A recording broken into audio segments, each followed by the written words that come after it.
సొలొమోను తల్లిదండ్రులు దావీదు, బెత్షెబా. ఇజ్రాయేలు సింహాసనాన్ని దావీదు తర్వాత ఎక్కవలసిన కుమారుడు సొలొమోను. నిజమైన జ్ఞానానికి ఎంతో ప్రభావం ఉంది. ఎందుకంటే దాని వెనుక ఉండి దాన్ని కలుగజేసే కర్త దేవుడే. సంపదల కంటే జ్ఞానమే ఎంతో ప్రశస్తమైనది. కాబట్టి జ్ఞానాన్ని సంపాదించుకునేందుకు మనం సంపదంతా ఇవ్వడానికి సిద్ధంగా ఉండాలి. మరో విధంగా దీన్ని చేర్చుకోవడం బహు కష్టతరం. ఒక మంచి విషయాన్ని మనం తెలుసుకోవడం కోసం లేదా సంపాదించుకోవడం కోసం మన సంపదను ఇవ్వడానికి సిద్ధంగా లేకపోతే ఆ విషయం కంటే మన సంపదే మన దృష్టిలో విలువైనదన్నమాట. అలాంటప్పుడు మనం అంత తక్కువగా ఎంచిన దాన్ని దేవుడు మనకెందుకు ఇస్తాడు? పాత ఒడంబడికలో దేవుడు తనకు విధేయులైన వారికి దీర్ఘాయువును ఇస్తానన్నాడు. కొందరికి చెడు పనులు చేయడం అన్నది అన్నపానాలంత సహజమైనది.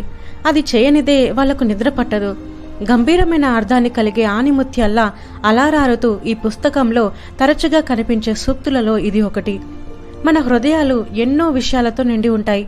వాటిలో ఉన్నవి ఎప్పుడో ఒకప్పుడు ఏదో ఒక విధంగా బయటికి రాక మానవు. హృదయం తోటలాంటిది.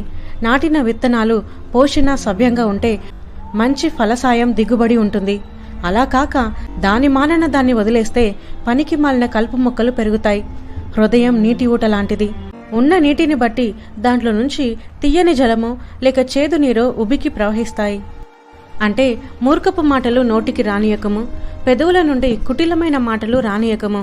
నీ కన్నులు ఇటు అటు చూడక సరిగాను, నీ కనురెప్పలు నీ ముందర సూటిగాను చూడవలెను.